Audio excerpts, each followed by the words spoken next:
Hey, you're live over YouTube. Okay, thank you, Sarah. We'll call the meeting to order of the Orleans Traffic and Study Parking Committee on January 25th. It is 11 o'clock. Public comment. I did receive one email from Mr. Van Norman. This is requesting streetlights on Cedarland Road. This is every once in a while we do get this request for various streets within town. It's my understanding that the prohibition for any additional streetlights in town is still active. Tom, is that your understanding? Say that again? Prohibition against additional streetlights in town still active? Yeah, as far as I know, the Board of Selectmen, we have added a couple under some special circumstances, but as far as I know, we don't just add them. You know, there is a prohibition. The Selectmen don't want to add them. We have added a couple. You know, they decided they wanted to. So, you know, at this point, but I haven't had, heard any change on a change in policy, I guess. Okay, so what I'll do with this, at my next quarterly report, I'm now giving traffic study updates. I'll add this to see where the board currently lies on this issue. If they want to keep this prohibition in place or we want to take another direction. So I'll add that to my list. And you might want to remember it costs, is a round number, probably about, I think the last one was almost $1,200. What was it? Was that for 3 of them? Trying to remember now. It could have been for 3. Yeah, so it might, maybe like just say $500 a light to add lights, but then it's the monthly charge. Okay, so Okay.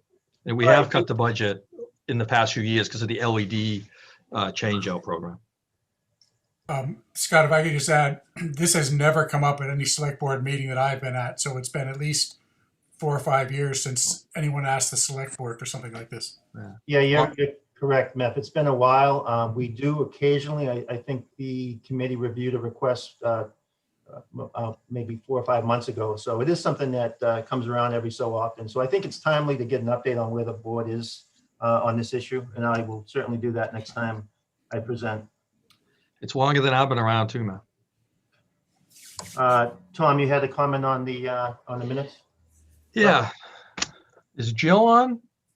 Or who's taking minutes? Yeah, Or notes? Jill's over in the corner, staying 6 feet away from me at least. Oh, I got you. Hiding over there. Anyway, in the minutes, second page, letter H, it says FY21 budget request. I think that should be FY22 budget request. And then what's OT and PSC? Come again, Tom?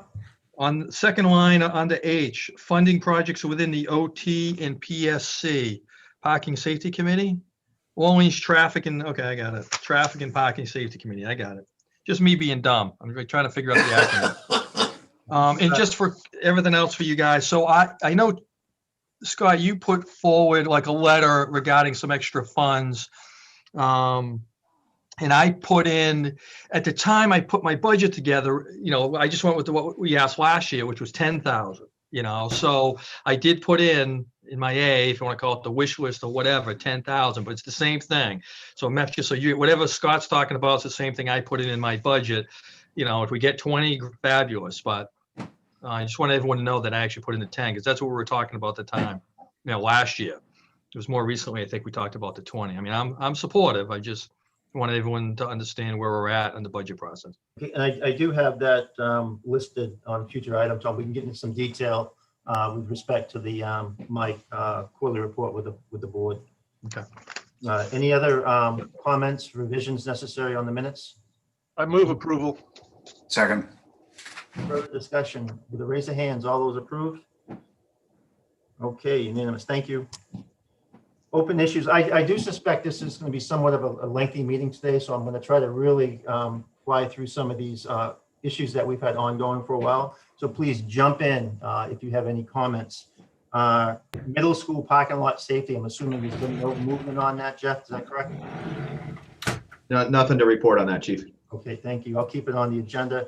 Traffic calming devices. This is directly connected to our joint request with Bikeways for FY22 funding.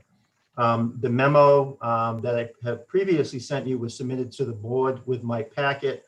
My sense from the board was they were receptive to this. Obviously, there are significant financial constraints that this community is facing right now. But as the budget process moves forward, we'll have a better idea where we stand. Meph, any further on that? I'm optimistic that we'll get a line item in there, whether it's for 20 or not, probably is not certain, but I think, I think a meaningful line item, I think there's support for that. And I think there's going to be room in this budget unless surprises come up. Okay, thank you. Complete Streets, George, any updates? The Complete Streets Plan was submitted and it's at Mass DOT under review. They'll take a few weeks to review it and get back to us with any required changes they need before they approve it. Okay, great, thank you. Main Street River Road, that's a request for the solar speed sign. That's going to be directly tied to our FY22 funding request. Quonset Road speed limit. This was a recommendation that I provided to the board at my last meeting. That request was approved by the board. So Tom, you did some analysis on that road and determined that it did meet the criteria for a thickly settled zone. I'm not sure what your timeline is moving forward with posting that. I believe Mr. Trudeau already has the signs in stock, and we're probably going out tomorrow to mark our locations. Okay, great. Thank you, Tom. Daily Terrace, Kettle Pond. That was a request for a stop sign at that 90-degree intersection. That was also approved by the board. Ron? That's in process. It's in dig safe right now, and we'll be installing it very shortly. Great. Thank you, Ron. Okay, Orleans Parker Sticking Program, an update. Nate is kind enough to join us today. Nate and I have been discussing this and working on this project for a while now, but we both felt we wanted to bring this to the board to get some direction on really where we should be going with it, so we could get a sense of what the board was looking for. So when I spoke with the board, I brought up a couple things. First of all, the importance of identifying priority areas within the town. Where do we want to start? Baby steps, if you will. So we identified based on previous complaints and issues that we've had, Doane Road and the landing on Doane Road, and Priscilla in the adjacent area. We face significant problems, parking problems in those areas each and every summer. So Nate and I felt that they were definitely a priority for us to address. The sense that we're getting from the board, and I underscore sense, is resident parking only with a appropriate sticker for June 15th, September 15th, roughly. So that's where we're going to focus on. What we'd like to do is Nate and I to do some work on this, prepare some layouts. I know Nate has done a lot of work on this already.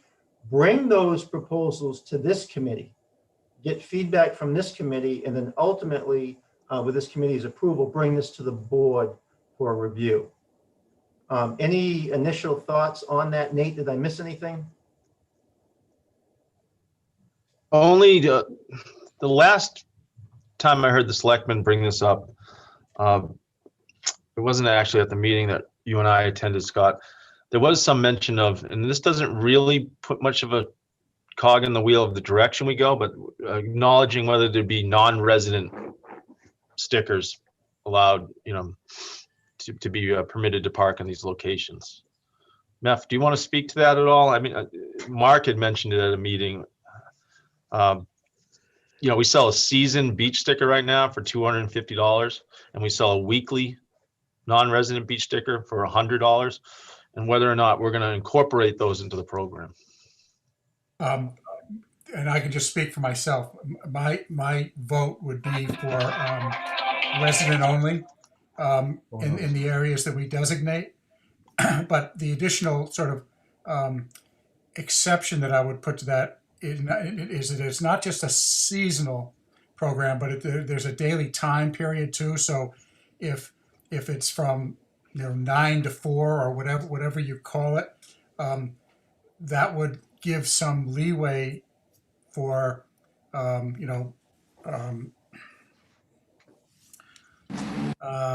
people on Doan Road that have company over for a cocktail party or so, things like that, that would not require a sticker.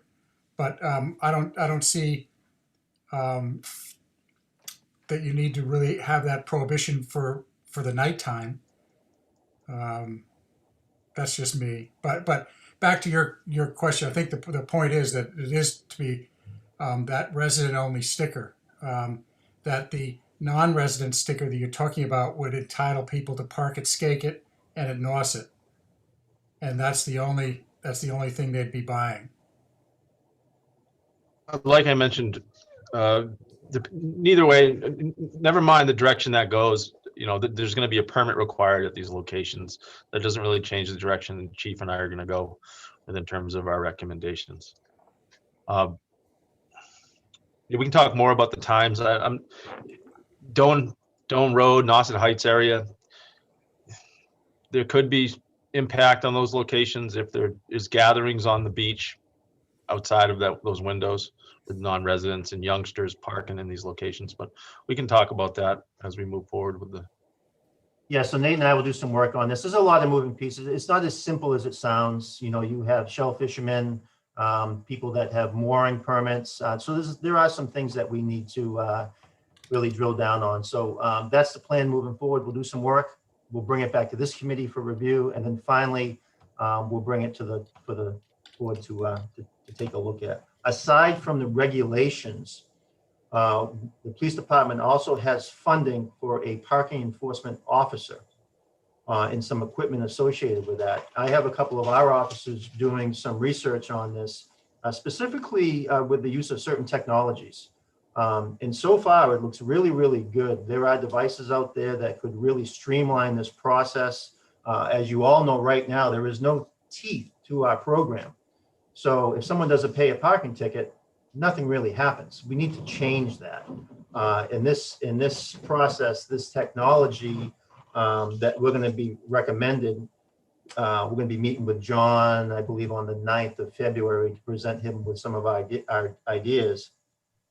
But it's technology that will allow us to remotely issue citations if necessary. But we can also go back to our antiquated system and upload hard copy tickets.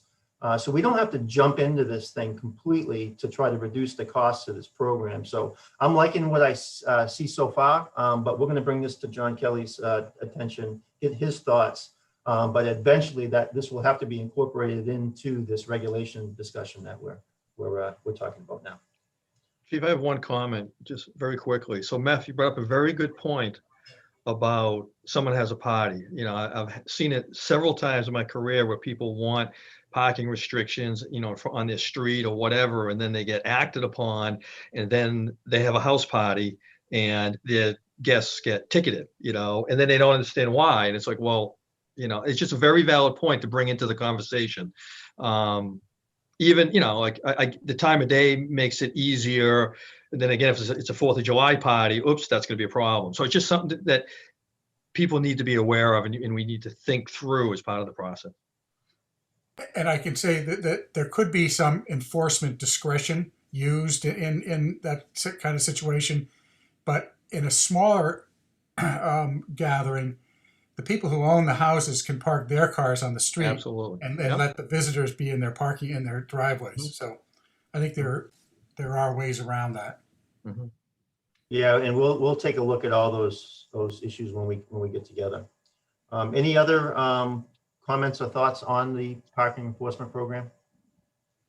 Okay, hearing none, we'll move on. The signage review, again, the board was kind enough to give this committee the authority to approve and erect non-regulatory signs. So what does that mean?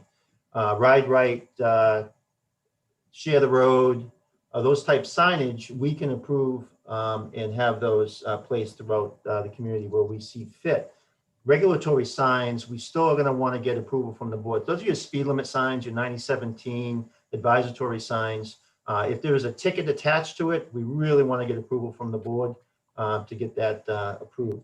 So that's where we are with that. So this has been something we've been talking about for a long time. Sarah, is Libby in the waiting room? Can we bring her into the discussion? Yes, I have Libby and Alice both in. Do you want me to bring them both Okay, yeah, in? please.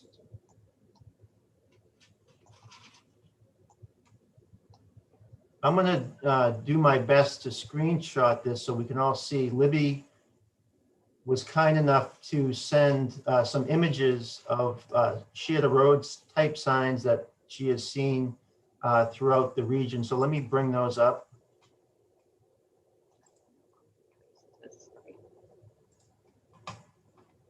Okay, you guys getting those? Yeah, we got them. Okay, Libby, can you hear me?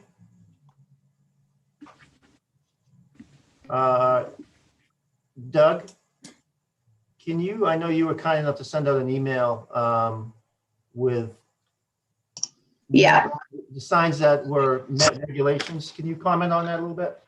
yeah. I noticed when I drove more around Brewster that the signs that I had really liked, were near their beaches, near Crosby Landing, near Breakwater Beach. The standard sign is the fourth one over in the top row on the right. That was on Tubman Road. Okay. And then when I spoke with Eric Levy from DCR, he said Brewster and Harwich had collaborated on their signs.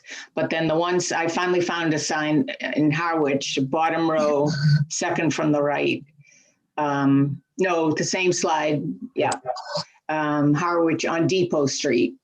That was another sign, but both signs just show a pedestrian and a motor vehicle. And then the sign that Doug had shared is next, the white one. But that is redundant because we've already got walk left, ride right.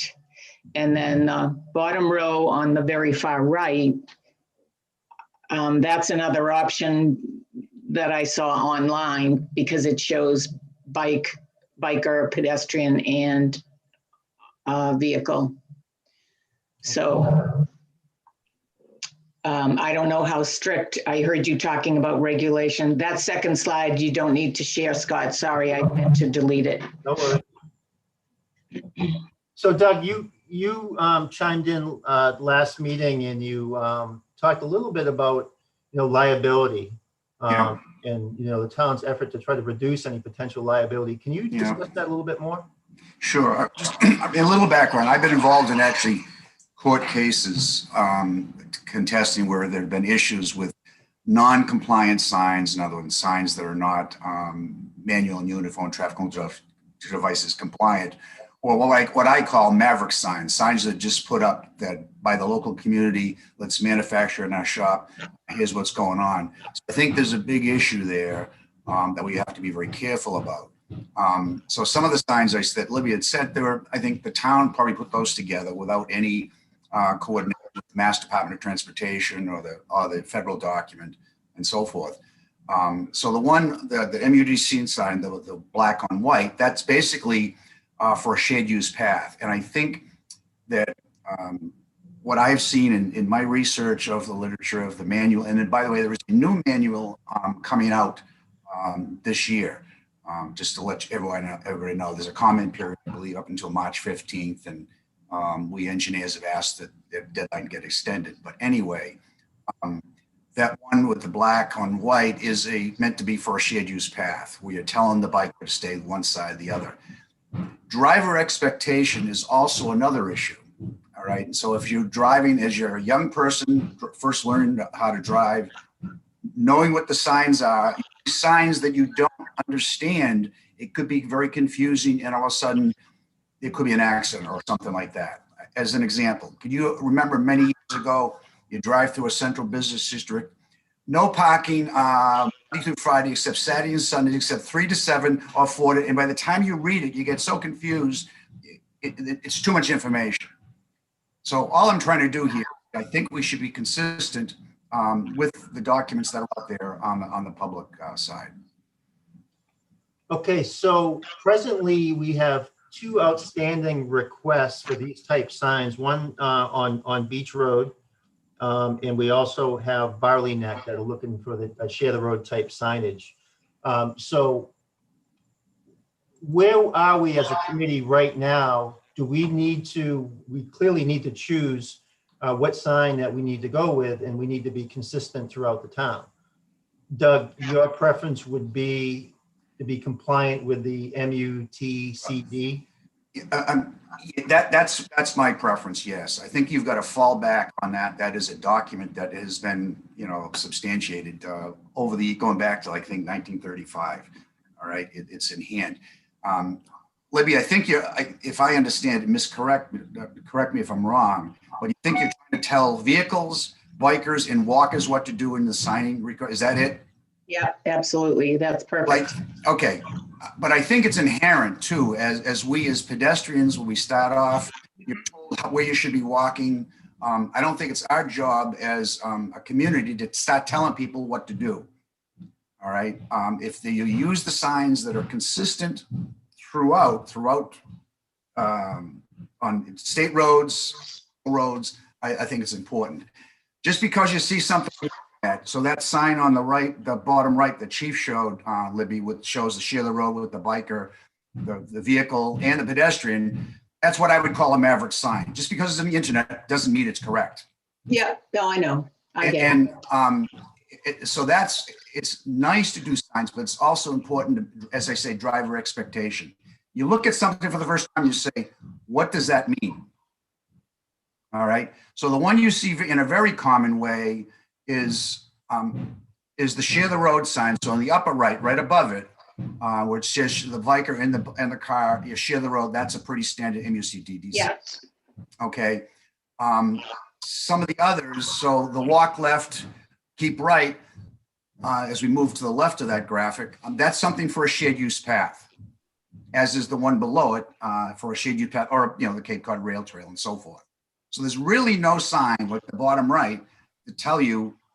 It's, as I said, it's an inherent you get in your education growing up, is where the biker should ride, where the walker should ride, and where the car should ride.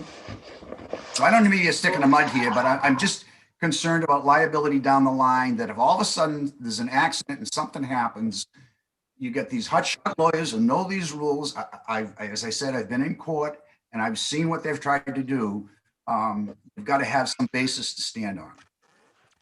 So I'm not understanding what you're recommending. What I would recommend is I think is out there today. And I think you gave some examples in town of basically share the road, the vehicle and the biker. Can we pause for 1 second, Doug? You okay? Yep, go ahead, Tom. Yep. Scott, thank you for putting the screen back up, because that's very helpful. I was going to ask you to do that. So looking at the screen, Doug, you're talking about the upper right. Yep. And we have a lot of those in town already. I agree, for all the same reasons we should use MUTCD, everything you just explained, I agree with that. We need to be consistent. Are you talking the sign on top with the car and the bicyclist, plus the share the road below it together? Or, because here's where I'm going. We've been talking about walk left, ride right, yep, share the road. A bit ago, we were talking about thickly settled 30 mile per hour. We're not talking that at all right now, right? My understanding is we're not talking thickly settled 30. We're talking share the road and how to present that. Okay. Yep. Okay. So we're looking at the upper right. And Doug, what are your thoughts on the walk left, ride right? And I asked that just because we did put some of those out, and they're probably not MUTCD, but we saw them somewhere. Brewster, I think, Libby saw them. Yep. We put them out. Yep. We did get a lot of positive feedback from them. That's all. Yeah.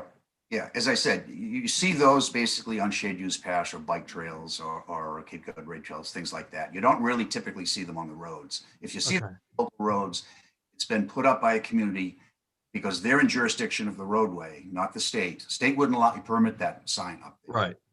Okay. It's kind of funny. The MUTCD sign on the bottom, white on black, is opposite of the one immediately above it. Right. Yeah. So Doug, I think the reason we had this walk left, ride right, because we had so many foreign students in the summer going the wrong way on their bikes, and it scared the heck out of residents. I know. I mean, if you've been into Europe, the bikers are all over the place going any direction they want.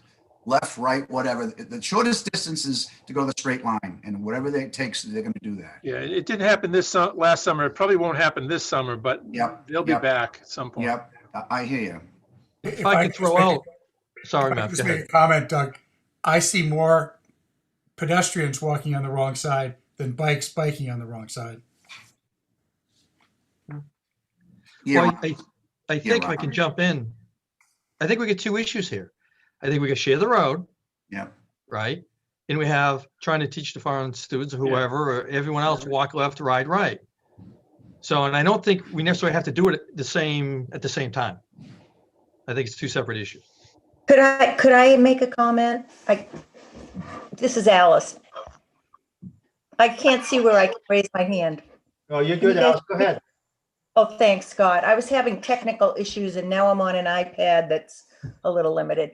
Tom, just to echo Tom, we're trying to do two things and we may not need to approach them in the same way. So if it's about education of foreign students, I think most people do understand the right left, but they may not. So maybe that education comes through a different method. And, we're hoping that the brochure we produced finally, because we had trouble with funding and it's all printed and ready to go, will help with that to distribute. We may even need to reach out to, through the J1 network to the employers who are dealing with these kids. But if I'm hearing Doug correctly, putting signage up to educate people in that way could be problematic from a liability standpoint. So then my question is, if our real goal is to slow traffic, make people aware that there's others on the road besides cars, it seems to me that the share the road, bike, car, pedestrian is a good way to do that. And my final point would be, we have had discussions among the 4 bikeways committees of Chatham, Harwich, Brewster, and Orleans to try to have some uniform signs out there, because as people are crossing from town to town, they're seeing all these different things, which is like ludicrous. Yep. So if we want to try to do that, I wonder if maybe, who would be helpful there. Certainly the bikeways committees could continue, to push for that. Maybe the DPW folks in all 4 towns could collaborate on that goal. Because I'm looking at Brewster and they've got 3 or 4 different signs just within Brewster. right. So my question would be, is that a good goal for us to work on, to have some uniformity across the towns? I can make a suggestion. We could go talk about and put signs up, however Libby's house 10 miles this way. I mean, you could do those things and whatever. But I think, again, it's consistency. Maybe what we could do to sort of get to the finish line on this is maybe touch base with the people at the Cape Cod Commission. Let them do all the homework for us. Okay, they basically service all the communities on the Cape. And maybe they could give us a simple database of what they have, because they're funded by the state. So they're not going to put anything out there that is as I call maverick or wild. And maybe have them do the homework and give us some suggestions. I just wanted to make the original purpose of my request was really focused on the motorists. Something that was a symbol to remind the motorists that walkers and bikers are there. So I just wanted to reiterate that. Yeah, that's great. Can I ask a question, Doug? Chief, can you put that back up? I'm sorry. Sorry.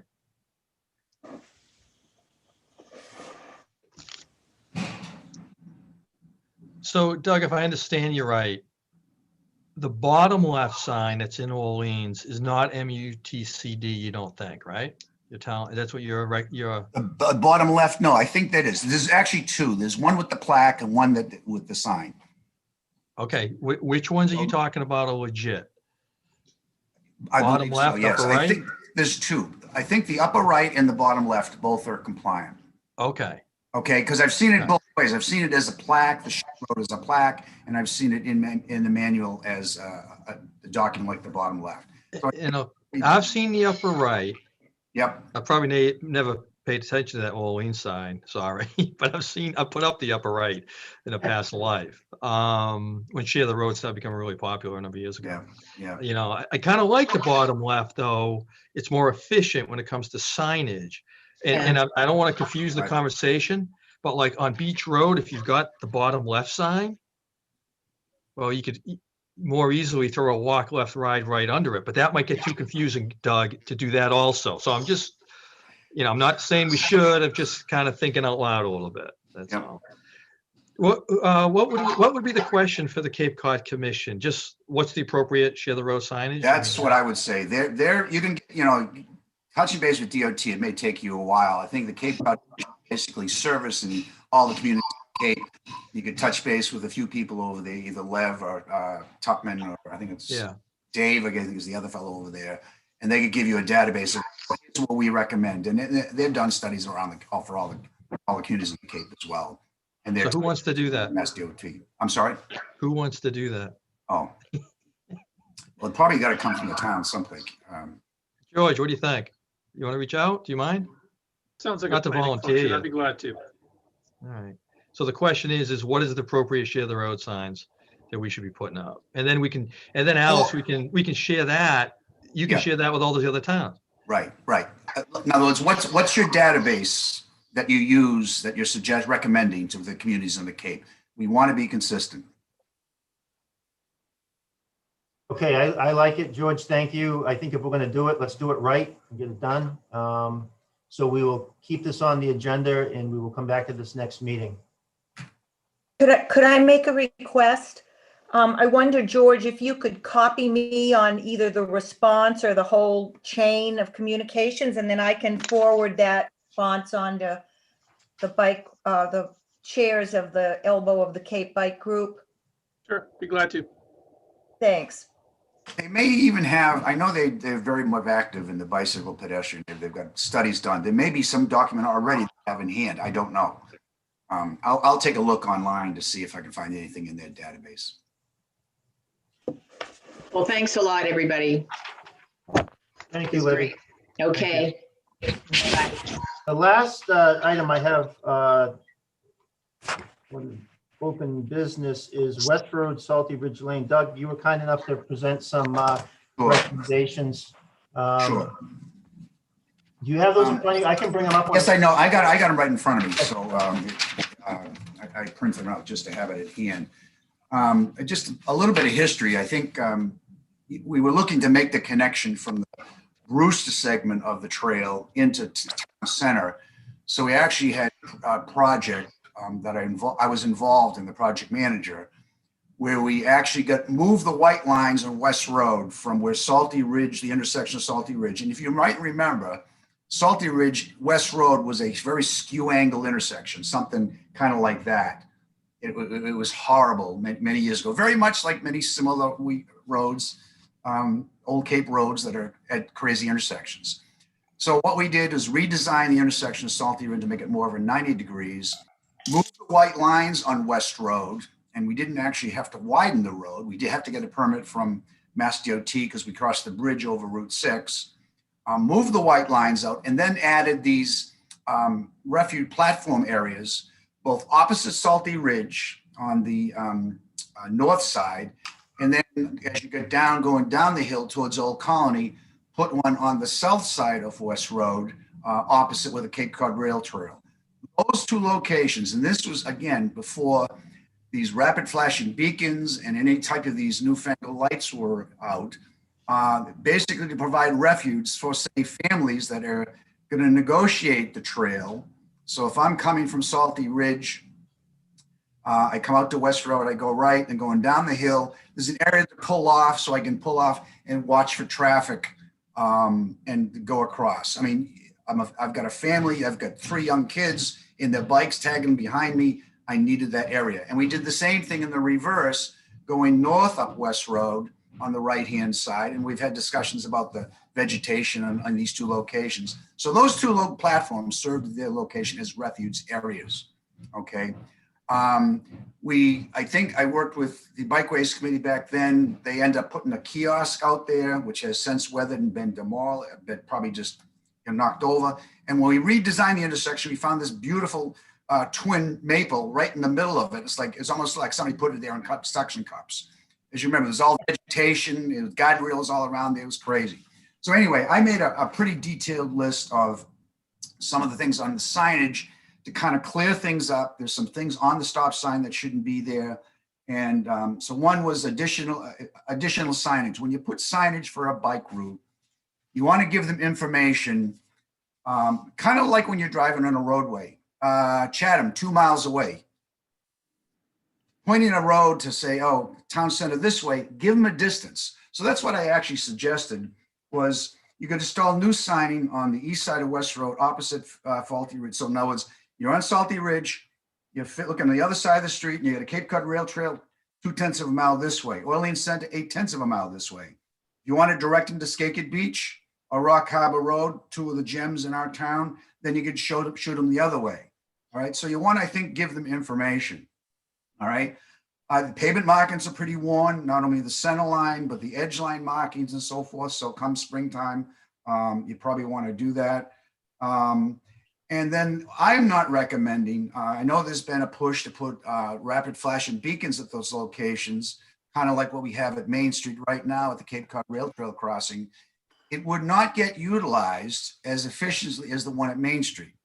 So if I'm coming from Brewster and you've got already an existing crosswalk out there, all right, and if you put a rapid flashing beacon there, I'm coming from Brewster, I'm going to turn right on West Road. I am never going to use the crosswalk and I'm never going to use that crossing.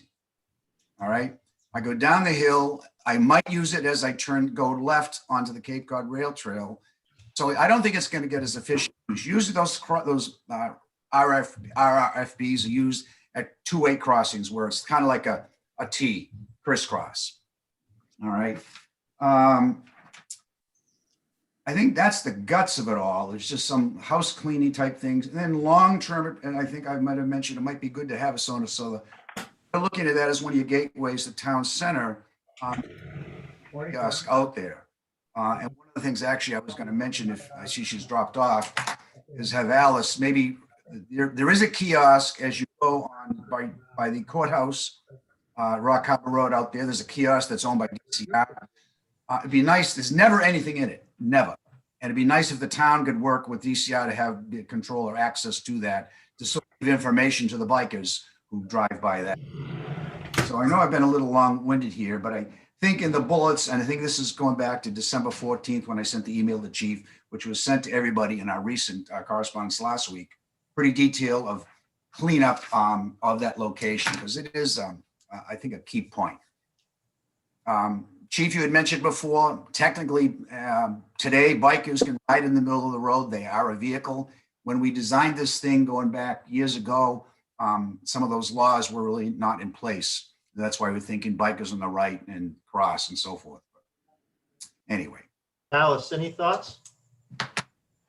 Well, I think that's great. I lost you guys for a while because I got locked out of the meeting, but I managed to connect with Sarah, which is great. I wasn't aware of the kiosk by the courthouse, but that's good for us to know for the future. Who manages that, Doug? DCR owns, takes care of the Cape Cod Rail Trail. And I think you would probably touch base with somebody who maybe you can work out some sort of arrangement so that either you guys can have the key to it or have access some way so you can put information on that kiosk to sort of help. Yeah, great. That is kind of a junction point. Many times when I travel it, I see bikers stop right there. There is a little side path that brings you, a paved path that brings you right down to Rock Harbor Road. Okay. And then if they can continue over the bridge over Rock Harbor Road. So that would be a good spot to sort of, again, provide people with information on the town, whether it be brochures or Chamber of Commerce stuff or your bikeway brochure or something. But I don't know who to contact at DCR. I know the people I've worked with years. Yeah. But maybe I've got a contact there. So that would be great. Yeah. Actually, we're trying to get our brochure printed as a poster to put there and at Depot Square and at the old fire station. But my question is, so it sounds like, as I said, I missed a little of this, but it sounds like what you're recommending is at the Salty Ridge intersection on the opposite side of West Road, so on the north or east or whatever it is there, right? That you're recommending a sign that identifies town center with the distance. Is that the main thing that you were? Well, no, recommending for change? there's a few things. I mean, the pavement markings, but that was a big thing. It's like you're driving a car and you want to drive, okay, how far is Chatham? How far is Harwich? How far is,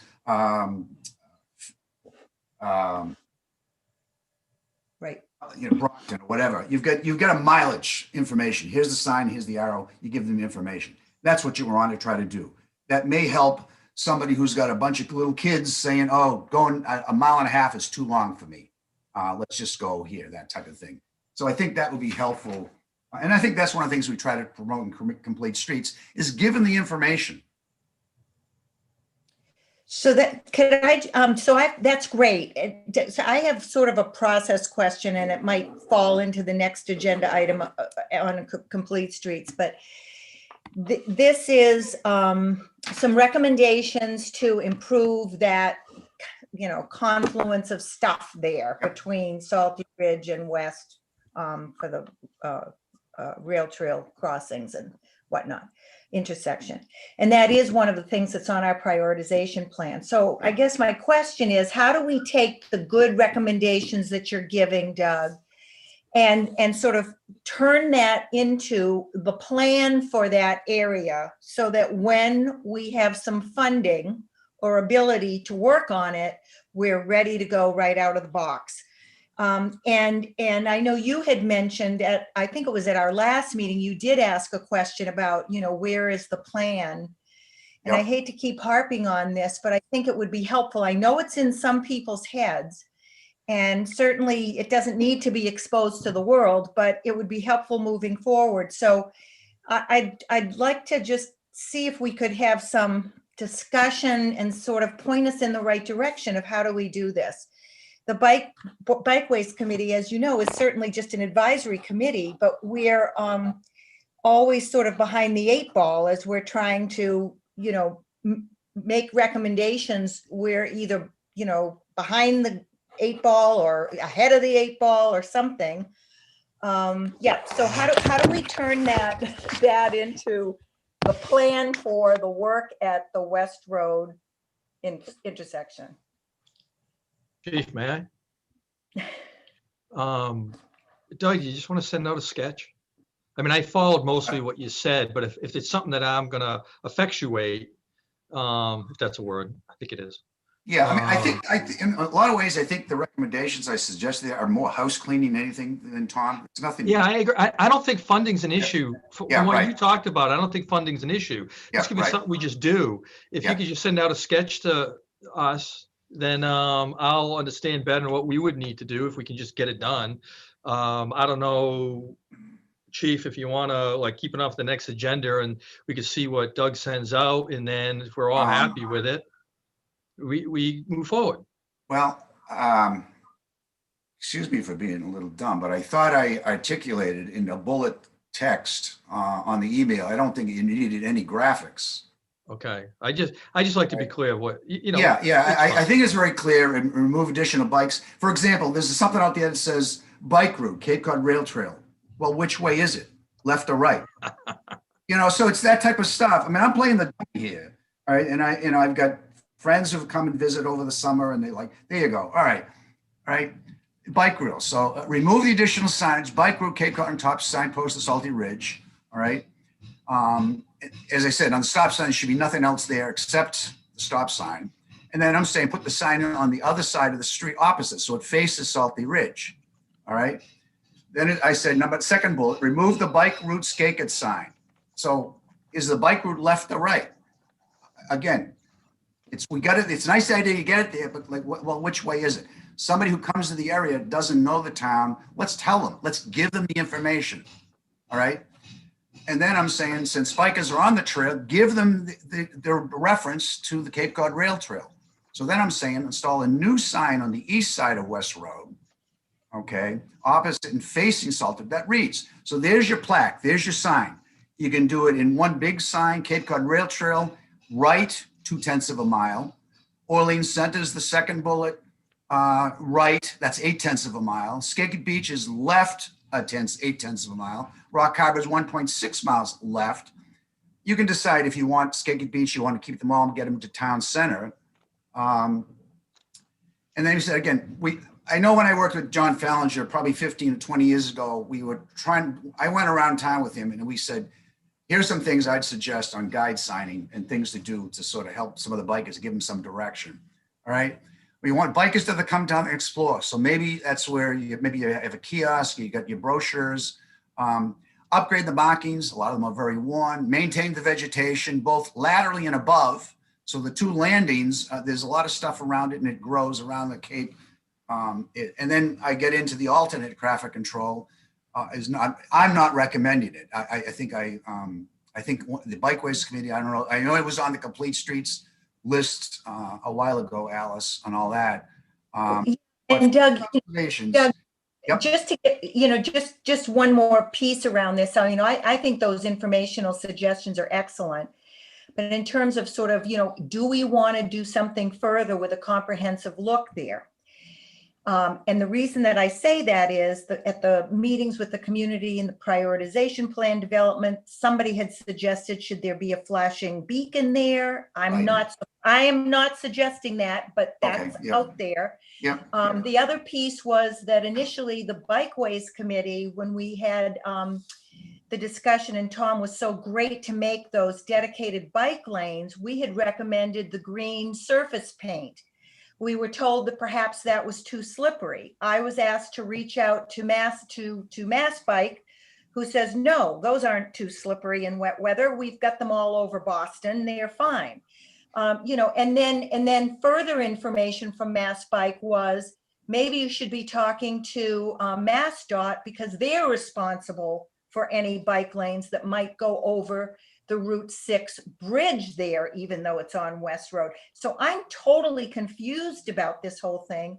And, I can just give it up, except that it seems like an important task for us to sort of take a look at and say, is it an area that we want to improve? Or should we put it on the back burner? Should we keep it on the front? I just don't know. Yeah. But there's a lot of unanswered questions. Yeah. Well, what I would suggest is that section of West Road from Salty Ridge to Old Colony is the only place in town where there are bike lanes. The only place, okay?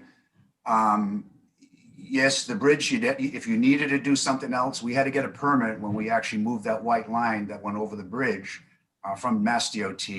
Things could get complicated if you want to paint that. I don't see a real advantage of painting those area. It's marked with a bike lane marking in it. You got the arrow as you go down the hill to Old Colony, tells you to go left. Give some people direction.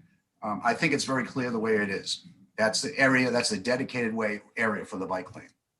Okay, so thanks. I have heard, and many years ago, just a little bit of history, there were some real issues with people painting crosswalks, people painting bike lanes because the paint that was used was not one that had a coarse pavement.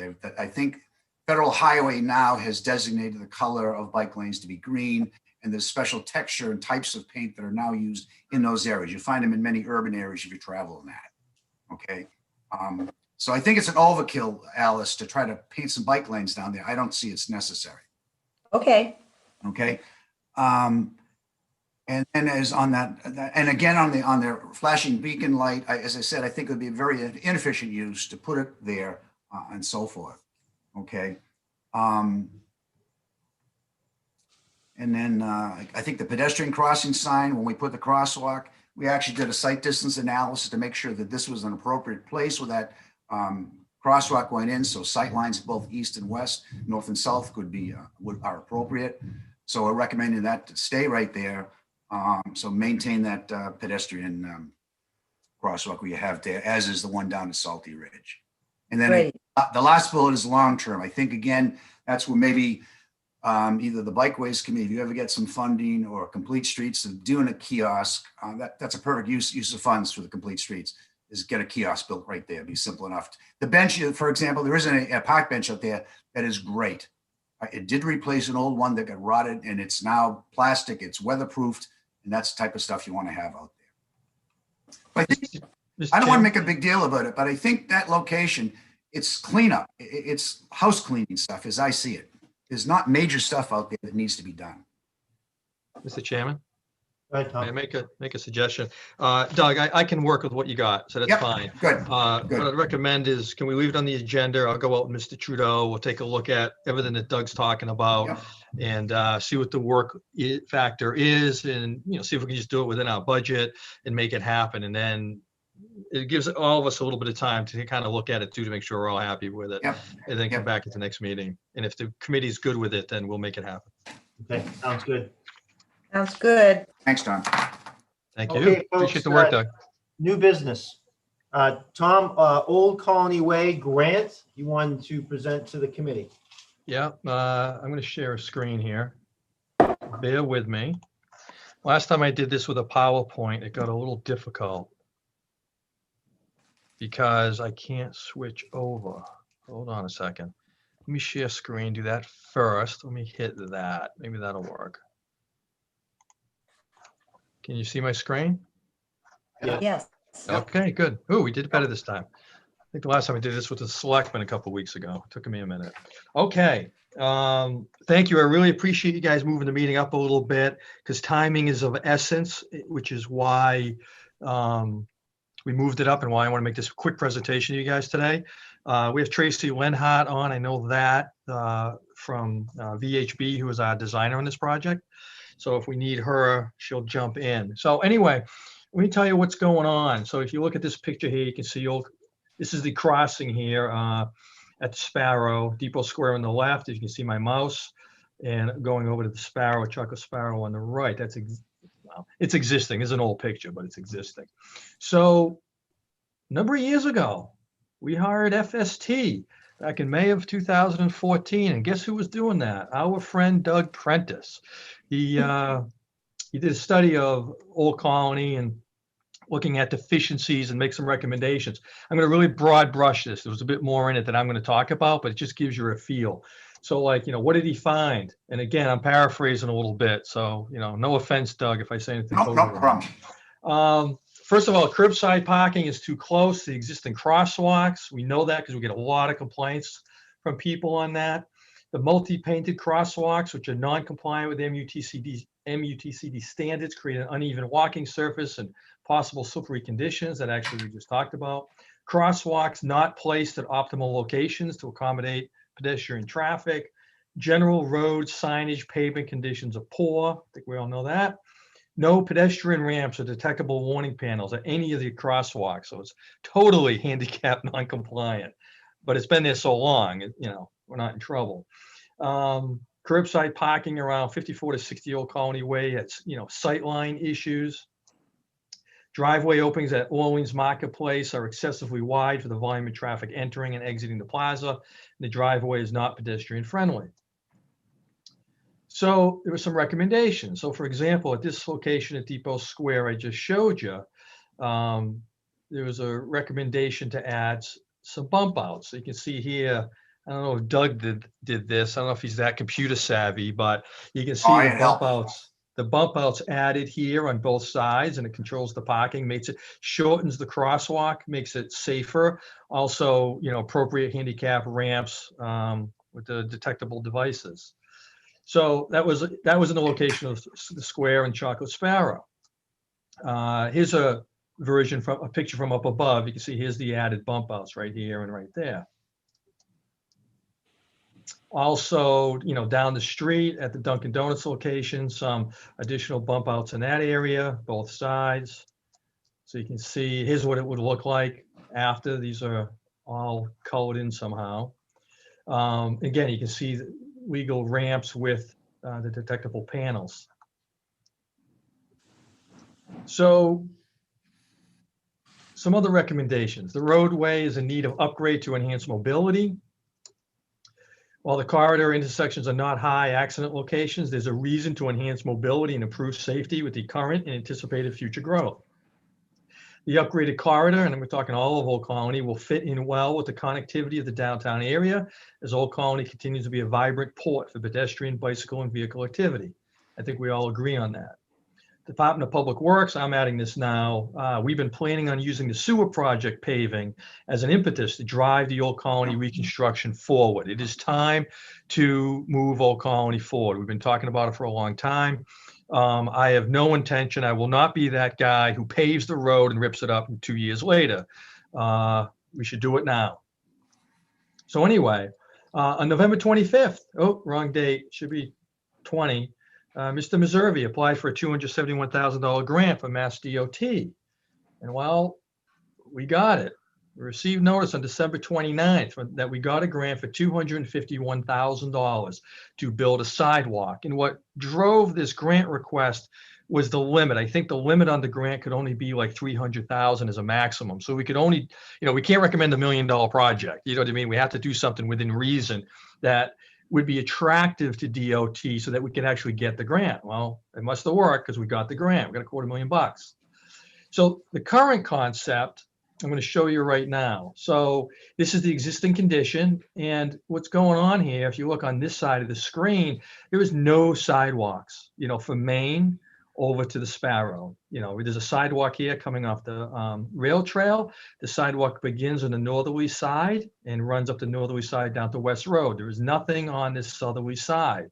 And I've heard comment over the years about, having a sidewalk in front of the farmer's market, et cetera. And we anticipate growth in this area. And plus making this, connectivity, I think, is important. So what VHB has done for us is this schematic. And we've implemented the things that, came with Doug's report, plus some others. So you can see where the bump outs are and the improved crosswalk. And then also in this area here, again, doing a bump out at this crosswalk down here at the first entrance to the marketplace. And this is where the farmer's market is. Improved, like structured parking. You know what I mean? When you structure parking, you can get more parking. People are less sloppy. The other thing is in keeping with the streetscape project, actually doing the sandstone concrete with the brick inlay. I'll show you a picture of that later. You know what I mean? So to keep this similar to the rest of the downtown area. Now, one of the things is this project here is about $271,000. Okay, I'm gonna use some round numbers. I don't remember exact, but I think it's like 271. And we got a grant for 251. So we're gonna have to contribute some of our pavement management funds to this project. Okay, we can make that happen. But as part of redoing this side of the street, what we're doing here, which I think is fabulous, is we are connecting Main Street with Old Colony right here. And I think that's very important. And we're not negatively impacting this parking lot. We're just taking advantage of some existing space we have now. But we do have to move to make this happen. And Tracy, jump in if I'm wrong, and not take down some trees. We have to kind of move into the paved area a little bit. We need to realign both sides of the street. So to make this project go and utilize the grant and make it work efficiently, we need to also do some work on this side. But we don't have a lot of money right now. We don't really have any money right now to do that. So what we're proposing is kind of like a temporary setup using bituminous curb, to structure out these islands now, and just an asphalt concrete sidewalk for now, until such time that we move the entire Old Colony concept forward. And when we do the permanent Old Colony concept, in fact, did we see a grant? Something's tickling my memory here that we saw a potential grant opportunity for Old Colony pop in last week. I think there was, George, I think you and I and John were bantering back and forth on an email chain. So maybe, we will not be able to afford the reconstruction of Old Colony with our current pavement management money. This will have to be a town project, like maybe an article at town meeting. We'll see, unless we can get a grant that'll help that. So that could be helpful. But we're looking at the bigger picture. Okay, so this would be the current, like right now, come May 31st, this is what it could look like. And then this would be the next phase where we also look at this. We build a sidewalk on the other side, redo all this in concrete with the brick inlay, build this sidewalk here, make this part connected. And this is the part, I don't know if Libby's still on, but the part Libby really doesn't like, where the sidewalk just came here and ended. now we'll continue that all the way down. So there is a plan. We do think about this stuff. Okay, now the schedule, this is where it gets hairy.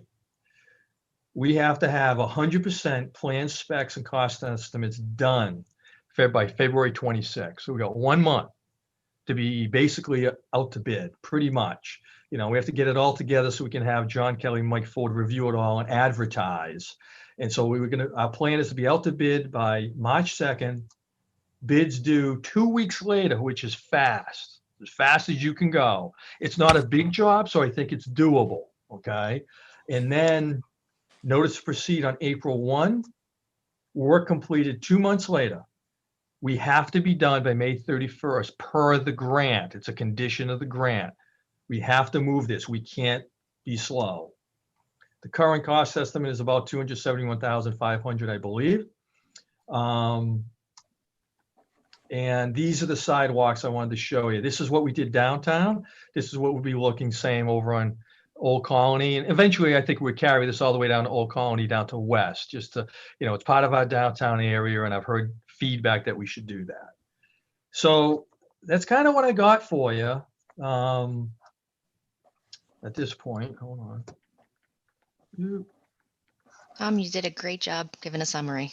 Hey, Tracy, thank you for that. Covered Still it all. sharing screen? Am I still sharing screen? You Yes. are. I am. How do I undo that? Let's see. Hide thumbnail. Oh, here we go. Someone took over. Someone must have helped me out. All right. So, and I can share the screen again if you have any questions. So I think it's great news. Doug can give history long before I showed up, how Old Colony was a project that the town's been talking about for a long time. Doug and I have talked a little bit, maybe a few others, about this is probably one of the most important roadway projects we need to move on. It's been around a while. The timing is right. We can use that money from the sewer project for the mill and overlay. We can use that to seed this project. So that's going to help the funding of it. We just got a grant for this piece. I've gotten some public support about building this piece. We are incorporating it into this will be a part of the master plan for Old Colony Way. And I need traffic safety on board, that you guys are okay with us moving this forward. But we are kind of in a go, no-go situation. We got a grant and we got to be done by May 31. So it's kind of like take the money or don't take the money. So I guess that's what I got for you. 2 things. Yes. First of all, George, well done. Excellent job with this grant. My second question, Tom, where's the negative, if anything? To me, I'm listening to you, I'm like, this sounds like a no-brainer, but is there anything you're concerned about? I think it's a no-brainer. I totally think it's a no-brainer. So Tom, you got a couple of costs that are on the north side of Old Colony. You figure you can accommodate that level of cost that you kind of baked into this scheme here? Yeah, look, if we're going to make this go, we have to make the north side go, even if almost temporarily with bituminous curb, which I hate. But Tracy has got some tricks up her sleeve a little bit. We were talking last week about, maybe the work we do on the asphalt sidewalk, we can kind of roll into the permanent sidewalk, like a concrete overlay over it kind of thing, without wasting the money. You know what I mean? Yeah. But we have to look at the grading and things. Yeah, It's going to take some planning. We're trying to look at this as that, it's kind of more phase construction, that we're not having to redo a whole lot. If it's just changing materials, that's not so bad. But trying not to change alignments. Trying to be most cost effective in this, and that makes the most sense with staging too. The key is the alignments. And I'll be honest with you, Yeah. I might be, I just don't know yet, able to commit maybe a little more money to it without screwing up my whole annual paving program. Maybe commit a little more money to it, at least get the curb line on the north side in, instead of using asphalt curb, which totally will get thrown out later, put the curb line in. And then maybe, you know what I mean? So we're working on those options. It depends on the pricing and how things come in. Correct. And maybe that is an option that we can put into the contract, that it's written that it's asphalt curbing, that maybe there's an option, for granite. We can have a price it and see where the prices come in. That's a great idea. Do a bid alt on it. Exactly. Mhm.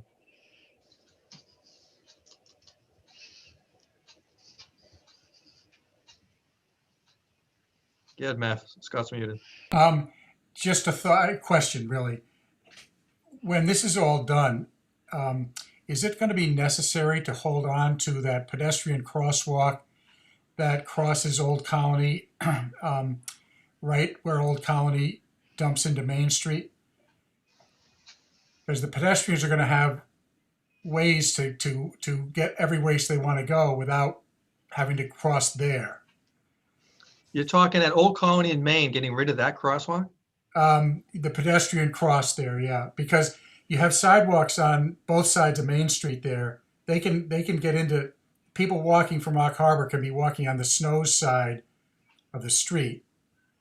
The only reason I'm suggesting that is that there's all sorts of different elements that make that a crummy intersection for traffic flow, and that's just one of them. Yeah. So I'll be honest with you, Meth, that what you're talking is already built and in existence.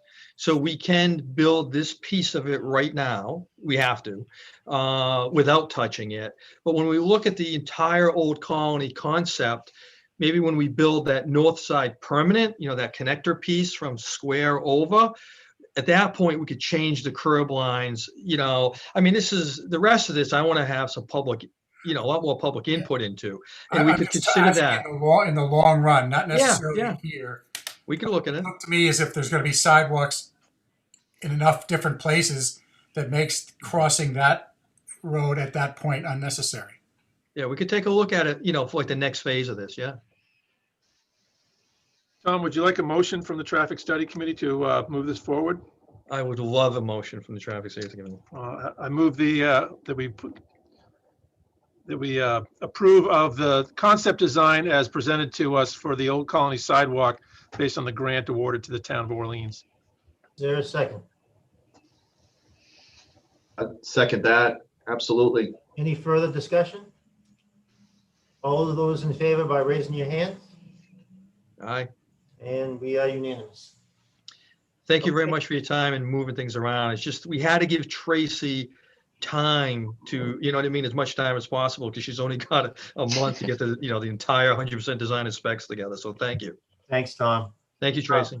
Thank you, guys. Next item on new business, John Janelle will be joining us. John, thank you very much for your patience. 141 Port Nimicut Road concept sign plan. All yours, my friend. Yeah, and thank you very much for inviting us in. So I'm here today as the conservation administrator, but also I am a ex officio member of the 141 Port Nimicut Road Task Force. And the chair of that member, Chief, is on the call today. That's Ginny Farber. But as their ex officio member, I've volunteered to go over with you and be the speaker for our task force today, a few concept plans on 141 Port Nimicut Road. So very brief background for those of you on the call. 141 Port Nimicut Road is a small piece of property at the end of Port Nimicut Road, contains a single-family home, former single-family home.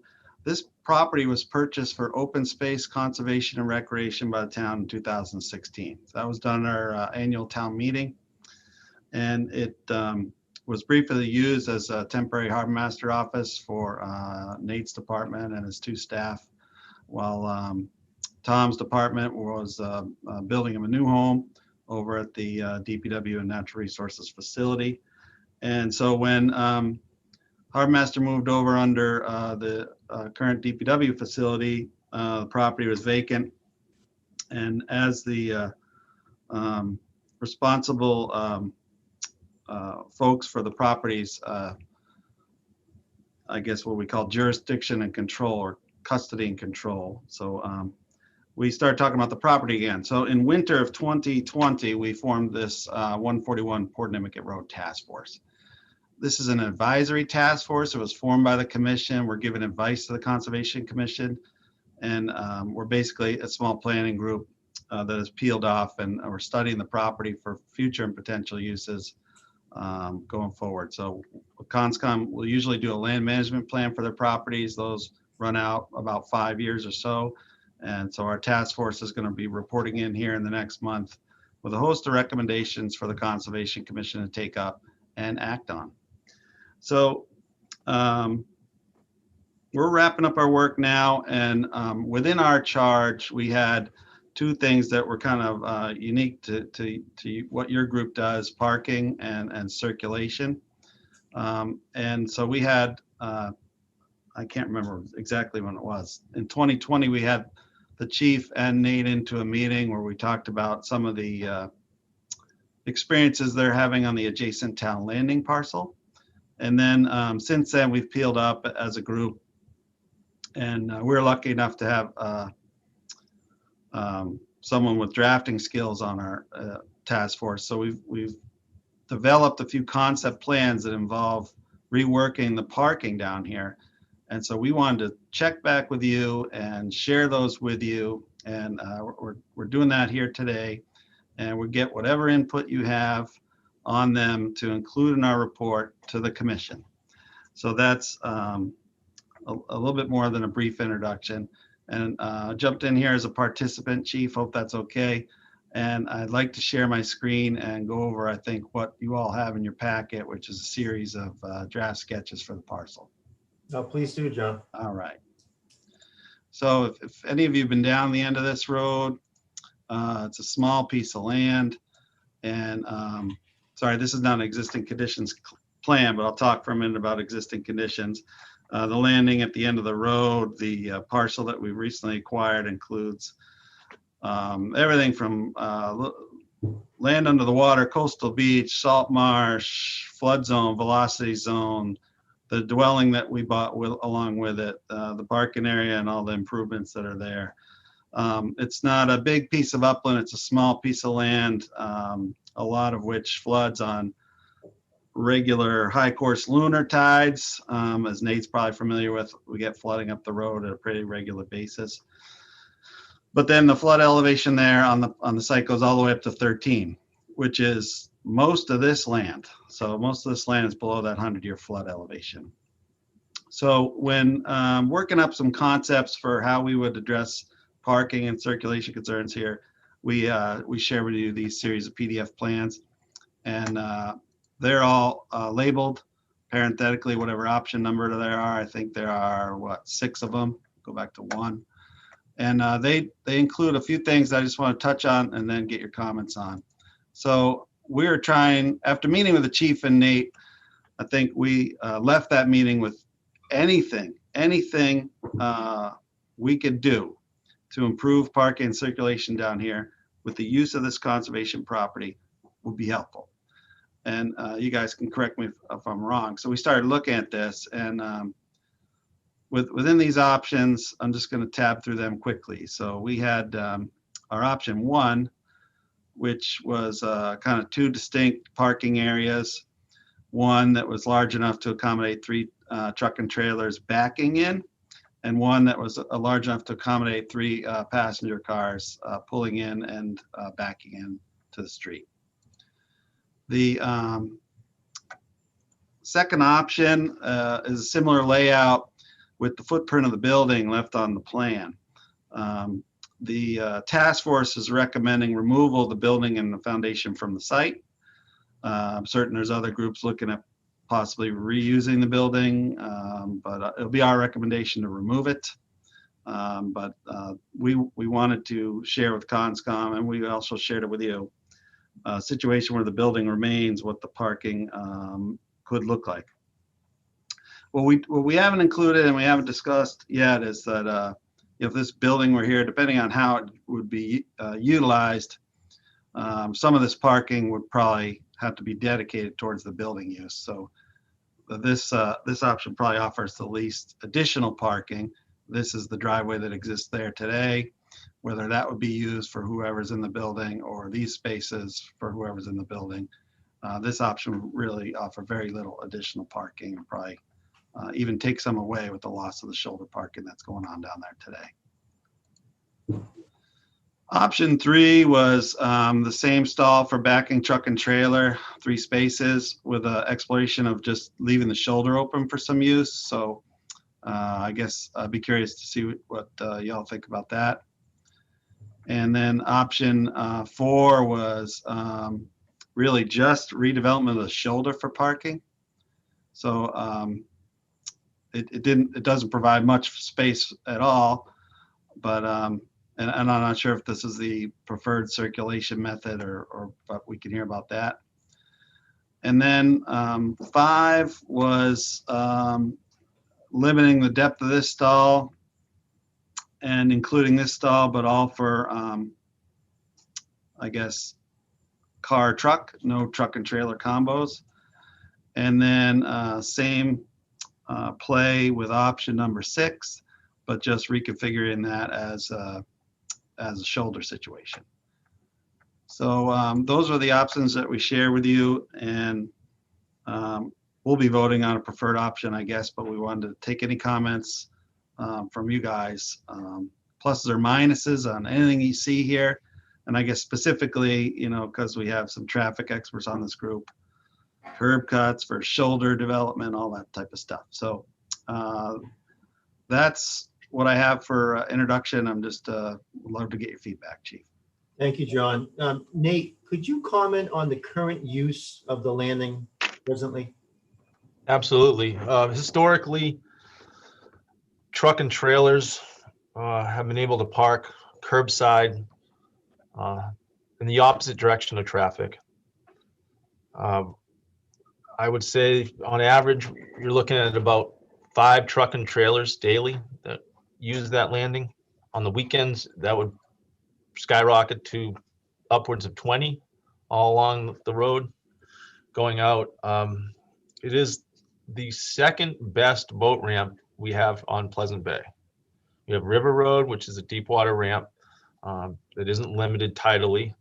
And then the second best option is Port Inimikit, with what has been called into question as unsafe parking recently. I know it's been brought forward to the chief. So we've had to deal with those vehicles and those trucks and trailers who, majority of the trucks and trailers that are parking there year round are aquaculturists who are accessing their grant, which is off of Poached Island off Barley Neck. And they're essentially running their businesses out of this location, primarily for the reason that we don't have other options for them, especially during the busy season. River Road is at capacity most of the time, and is probably not ideal for commercial fishermen to come and go. I think that answers your question, Chief, just in general about what we're seeing for activity down there. Yeah, and what we see is that we see when it gets overcrowded, you have trucks and trailers parking on the shoulder, if you will, which really isn't a shoulder. They end up 3 or 4 feet into the travel lane, which is problematic because of the poor sight lines in the area. So there are, I guess the best way to describe it is very passionate opinions on both sides of this issue. So we were really hoping to see if we could try to carve out some additional parking spaces down there, which has been problematic to say the least, which led to our discussion with John Janelle. John, before we get into any questions about the concept that you presented today, I mean, I kind of like the shoulder expansion option, which really wouldn't get into the site too much. Am I incorrect there? I could bring it back up, but yeah, no, well, we would, if you're familiar with the site today, there's along the property boundary, there's split rail fence and a row of hydrangeas, lilacs that delineate it. So yeah, I would get into that piece of it. Probably the easiest option to do with the grades that exist. That road grade is already there. There's grade retention once you get on the conservation property through a timber wall.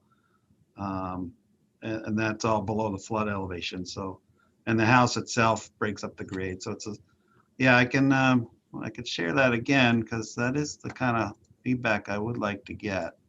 So that the shoulder option here, option 3 made use of kind of the existing driveway, but then used the shoulder, but then just improving the shoulder was option 4. Doesn't, and probably, Nate, I don't know, I don't know if we have anyone parking below like right there. Probably not, because really you're kind of in the parking lot, that last piece, but certainly they might park from here on up. But they're probably outside the property line here because we have a pole. I think the pole's shown on that plan right there. Chief, I got a comment on this one, if I may. I'm just looking at both of these, the parallel options. I think if wide open parking, as many trailers as can fit is the hope, then, this is okay. But it would seem to me a couple trailers that come in and the fishermen come in super early, they could use up all the parking on the site. And then the mooring field that you have down there for other people who use the landing, there would be no additional parking for them. So for that and a couple other reasons, I kind of like option one where we have the nose in parking. John, can you go back to option one, and then I'll just give my piece and then I'll stop talking. On option one, it looks like on the left side of the trailer parking, John, is that a retaining wall that's along there? Yeah, well, it's sketched out as a railroad tie wall. Yeah, it's a grade retention, yes. So has there been any thought of maybe getting that whole retaining wall out of the flood zone and kind of moving it up to what is the left on this screen, and maybe even making 4 parking spaces for vehicles and 4 for trailers, and you've used the site a little more efficiently, and you don't leave a retaining wall inside the flood zone?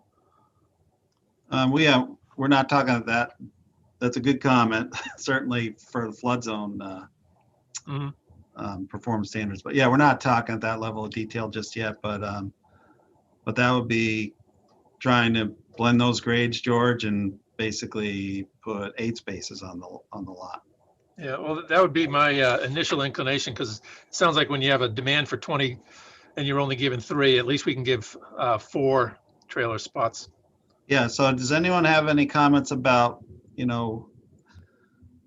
maybe this is more for Nate and Tom with his engineering background, the backing up into the way and the ability to actually back into the stalls. If we were to, those truck and trailer stalls, obviously you really need to be able to back into those as a boater and recreational user. But is there any issues with that you guys see carving these out? And George, before I leave this one versus the shoulder and for the chief, when we looked at the shoulder, George kind of touched on it.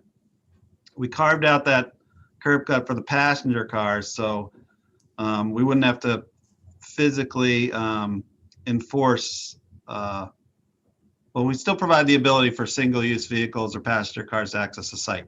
There's a lot of other things that we're proposing for this site, bike racks and pedestrian amenities here in terms of benches. Down the beach, Smith Beach, we want to have continue the historical use of the dinghy storage for the mooring field holders, and also probably work in some kayak racks for other recreational boaters. So there's other stuff going on, and we looked at providing a curb cut that was limited in size, so these could really just be used by cars and not occupied early in the morning by a truck and trailer driver. And we want to have that. We thought it would be easier for enforcement of parking situations down there, whereas if it's a busy boating or fishing day and the other users get blocked out, we didn't want that to take place necessarily. So John, that's interesting, because if we're adding elements to this, the old saying, if you build it, they will come. Are we going to be increasing potential usage, parking more cars? Because that's just going to magnify the problem as I see it. Well, I think we want to try to mitigate your problem by providing accommodations. So, and good ones off the road. But I don't know how many cars file in here now, and I know they were using the conservation drive over the summer. So, but yeah, we're trying to deal with providing an accommodation, and then also allowing good access to the public piece of property. So it's a little bit of both. We don't want to don't want to make your problem worse, but I think we can make it better by getting the cars and maybe even the truck and trailers off the street a bit. I think that was a little bit of the hope. Can I jump in, Chief? Please, Nate. Nate or Tom? Go ahead, Tom. So looking at it, looking at the options and things, I'll be honest with you, I'm with George. I like option one. I think I get the parallel parking piece, but I just think it's safer, knowing and seeing the parking, and kind of the mess that goes on down there, getting people off the street as much as possible, I think it is helpful. I like the extra amenities. Not that we have any say in that, but looking at it, I think it's thoughtful, the picnic tables and all that, bike racks. You're right, Chief. You build it, they will come. In the busy time, they're going to be there. But at least maybe in the quieter times, we give a spot that people will not be on the street. And I think the boat parking is important. And, I think enforcing option one versus whatever option 7 or whatever with boats versus the cars in that right piece, I think that'd be difficult. I mean, maybe it's just first come, first serve, but the space is there for people, whatever. It's not up to us to totally control it, but I like the backing in. I'd get them out. I'd get them off the roadway. I think it's a good idea.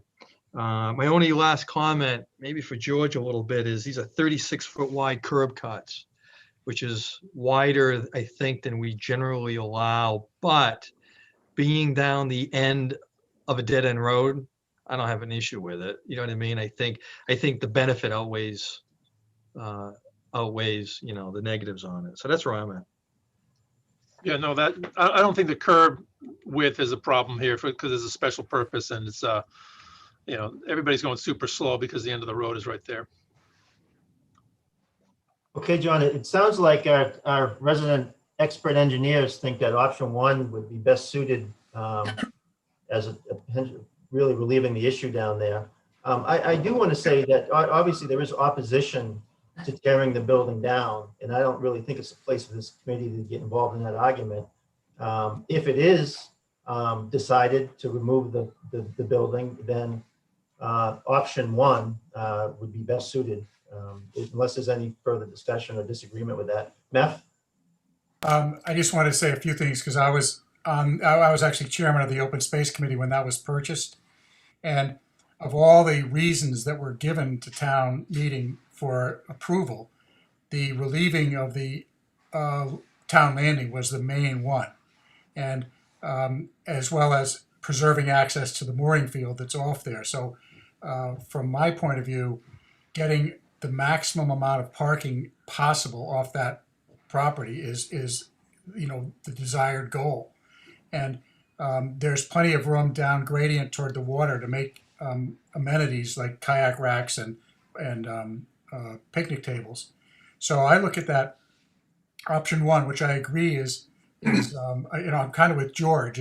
I'm wondering why we can't, the separation between where the cars are and the trailers are is, I don't know how many feet, but does that separation have to continue? And then on the far side, up where the path is that goes down to the mooring field, is there parking possibly in that area? And then the last piece is that if we get this to go through town meeting, the hope is that the town is going to own a parking area about maybe a little under half a mile away up at the corner of Heritage and Portanimikit. And I've suggested this before and nobody else agrees with this, so I'll just throw it out for chuckles. But the idea of accommodating the commercial trailers at that spot seems to be logical to me. And that in conjunction with ultimately making that a resident, a resident parking only landing as we're doing with Doan and Priscilla down the road would also provide some relief. So that's all I have. Doug? Yeah, I'd like to agree with both Tom and George, and I think expanding that parking area kind of makes sense. I like one as well. the consistency of the same type of parking versus parallel versus back end, so forth, you probably don't want to do. So I think that number one looks great. A question, I see there's an abandoned path on the east side, or path to be abandoned. How are people, if they just come say they don't have a boat and just going to use the picnic tables? Is there a walkway plan from the parking down into the picnic tables that are? Or what type of surface you're looking at there? Just a question, John. Yeah, thanks, Doug. It's going to be wide open. It's basically the grass surface now. The goal to abandon that there's a path that a lot, when the house was private, when the property was private, a lot of boaters that would park at the end of the road would cross over the marsh. And so that path's actually through a salt marsh. We're trying to get rid of that, abandon that, and welcome the foot traffic onto the public parcel. Yes, it's open now, but to the extent we need to delineate paths, we could easily do that. I'm just thinking like of the Smith property on Town Cove. You've got a parking lot right there, and then there's a dirt path that runs you right down to the cove itself. So Yeah. it's designated, not people, going all over the place. Yeah, we're likely to get into that level of detail once we get going. But Okay. Yeah, the Smith property was also property that conservation was bought for conservation and had a house on it. So Yep, correct. funny you bring that up, but Right. Yep. John, would you like She to- actually lives in my house. Oh, go ahead. Go ahead, Nate. I'm supportive of option number one as well. My only challenge with it is that I'm concerned why we have to specify whether these parking spots are for truck and trailer or single vehicles. If it was in a perfect world, I would have all those spots be big enough for truck and trailer in a first come, first served basis. Certainly the trucks and trailers at one of our premier boat ramps should take priority in some of these situations. There's plenty of parking at the town landing asphalt area down below, which can accommodate trucks and trailers. So by not specifying and giving giving those parking spots enough depth for truck and trailer, doesn't mean that you're committing to truck and trailers only. It just gives us a little more depth, I think, in terms of utilizing the parking there. And I also just want to make sure that those truck and trailer back end slips are angled enough that a truck with a trailer pulling back up the hill can back their trailer into the spot. So meaning if it's a perfect 90 degrees towards the road, if they can't cut the truck to get the trailer in there without, coming up off of the road. So if you angled up the hill a little slightly for those parking spots, it might be easier to dump your trailer in there. we could definitely take a look at that. Okay, John, would you like an official motion from the committee to bring back? If you feel, yeah, that would be super helpful if you feel that's good. And also if my chair is on the call, if I've not covered anything, maybe she could raise her hand and jump in, Chief, if you'll allow it. But that would be Ginny Farber. I think a motion would be very helpful, though. Seems Okay. like the majority of you support a particular option, so. Anyone like to form that motion? I'd like to make it, but I want to round it out a little bit because Nate and I are on the same page on a couple of things. So here's my motion. If you guys don't like it, I can just simplify it. My motion is that we recommend option one, okay? I would recommend option one, but with a recommendation, not a requirement, but a recommendation that, per Nate's point, it's just first come, first serve, that you don't regulate who parks where. One, I think it's gonna be impossible. And also not required, but if possible, deep in the other one so you can put boat, trailer in both. Again, I'm good with option one as it stands. Couple of recommendations. Don't regulate who parks where and maybe deepen those spots a little bit. It might be difficult though, because I think you run into the path, which is a problem. And then the angle would get difficult. So it's just a recommendation, not a requirement. I don't know if you guys like that or not. A second on that? I'll second it. Okay, any further discussion? Ginny, I see you're up on the screen now. Do you have any comments with respect to the motion? Thank you. I'm not sure you can hear me because I have no idea, but it looks like it. Okay. The only thing that I was going to say is that at some point, I think we're going to have to come back to you about rules about the parking down there. And it seems premature, given your earlier conversation, that you're not going to be looking at permit parking at Port Innibiget for this summer. Is that correct? Well, it's something that is, we're looking at right now. We very well could be looking at this, and we might get direction from the Board of Selectmen when Nate and I present this, that they want to expand upon the resident parking only if we go down that direction. So I don't want to say that it's not going to happen. It very well could happen. But we would like some direction at that point so that we have consistency. Yeah, and I think Ginny, and for the chief's benefit and the rest of the group, we wanted to be consistent with whatever you ultimately decide doing. So our final report will likely mention that the CONSCOM should definitely be working with you to be consistent, knowing that some of the people on the park on the conservation property are going to be there to access the landing and or the conservation property. So we want to be consistent with whatever you end up doing. And through the chair, could I make one other comment? Certainly. The other comment is that it's important, I think, to keep in mind that this is land that was bought for conservation and recreation.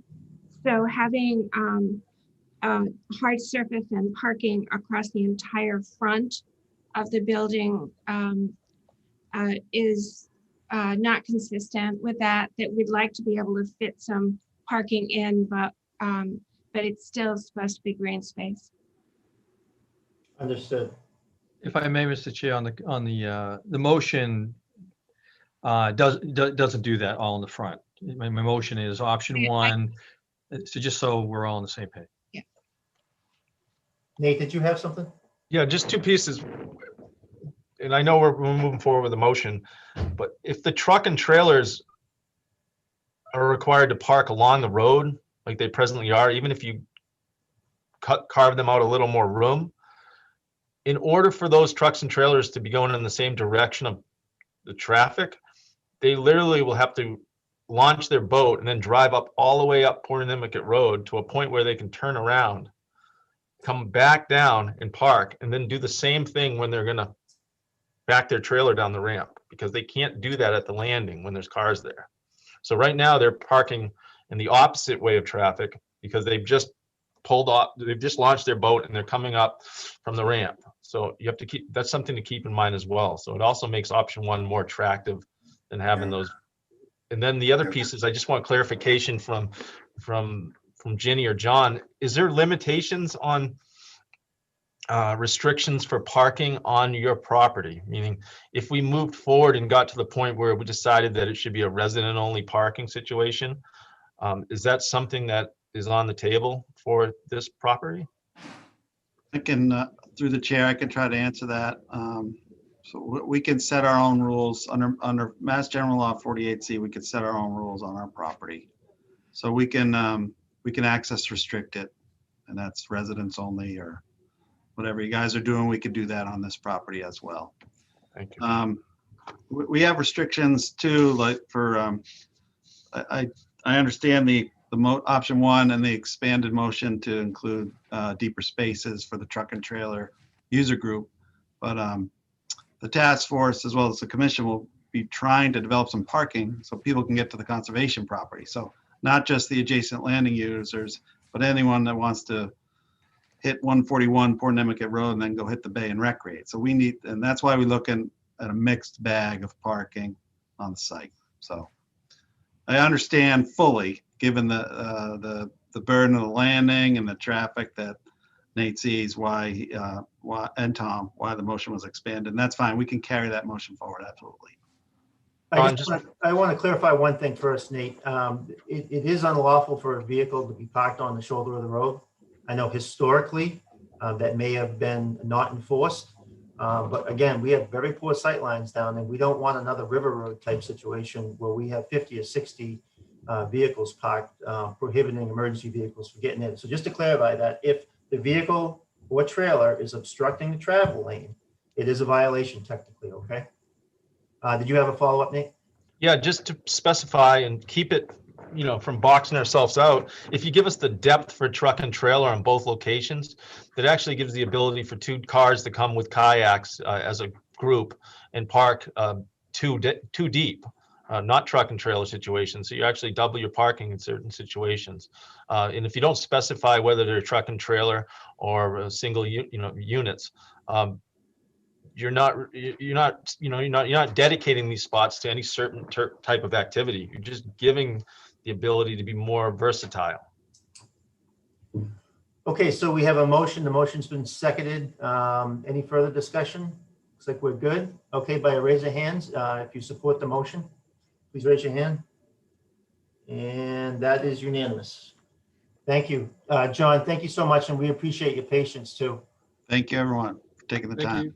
What, John? Okay, one last item, folks. A speed zone review, which is chapter 9017 for Bali Neck Road. Right now, that is not posted. So I have, let me share this with you. I wanted to show you this. This is just an example of the data that we receive. I refer to the black box. You know how we have the radar sign, the mobile sign out there that will show people their speed. Everyone knows it's there. So, the data isn't really accurate. We do have a device that we can put up on a pole. It's a black box. Folks don't even know it's there. So it really gives us an accurate representation of the vehicles traveling, which direction they're going. This is just a very small sample that I had in my records. And I want to say, I think this went back to like 2016, so it's old. We have the black box up now collecting data, but just to give you some sort of idea on Bali Neck as it stands, we have an 85th percentile of 36 miles an hour. Again, the 85th percentile is a very strong factor in considering what the speed should be on that road. So I don't see that being really, really high for the road layout, in my opinion. But Tom, would it be a possibility to do a density analysis on Bali Neck to see if it fits into the thickly settled definition? Yeah, I kind of saw that coming. Yeah, we can do that. We can do that. Plus, I need to go out there and look at the right, walk left signs also. I know I'm tasked with that. So me and Mr. Trudeau can do that. And I won't even ask George to print a plan for me anymore because now I can do it myself. So you're off the hook, George. But yeah, we can take care of that. Okay, Might great. take a bit, but we'll take care of it. We've had a pretty lengthy meeting. Do you mind if we just kind of go back and talk about the to-dos here? So the issue of the streetlight prohibition, I'm going to be addressing that with the board at my next quarterly meeting. The Cape Cod Commission, George, you were going to contact them with respect to the signage, more consistent signage. Yeah, I got that. Okay. Yep. What else did we have? The cost impact on Salty Ridge and West Road, Tom, you're going to take a look at that? Yeah. What did I miss? Was there anything else? Was there any other homework that we had? Okay. Just Bali Neck for me, that's it. In Bali Neck, I'm sorry, Tom, thank you. And you got the approval on Old Colony to move Yeah, ahead. thank you very much. I really appreciate it. We need to move forward. Okay, folks, anything else? Entertain a motion to adjourn? So moved. Okay, Second. everyone's in favor. All right, thank you so much, folks. I realize it was a lengthy